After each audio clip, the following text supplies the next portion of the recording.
Car कशा आहे? बरं आहे ना? हां, मी पपईच्या झाडाखाली उभी आहे. आणि तिकडे विदर्भात आणि महाराष्ट्रात म्हणते आणि मराठवाड्यात एवढं वादळ झालं आहे. कोणतं वादळ होणार आहे? मुथा नाव आहे त्याचं. तर मी काही एवढं वाचलं नाही, अंदाजे तुम्हाला सांगतो. त्या वादळामध्ये एवढे नुकसान झालेलं आहे.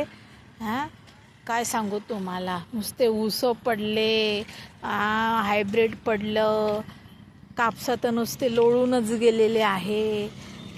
एवढं आणि नुकसान झालं त्या गरीब लोकांचं, शेतकऱ्यांचं. कसं होणार ना त्यांचं? मला तर बाई टेन्शनच आलं. आणि ते वादळ तरी शांत होते, पण मनातलं वादळ कोण शांत करणार?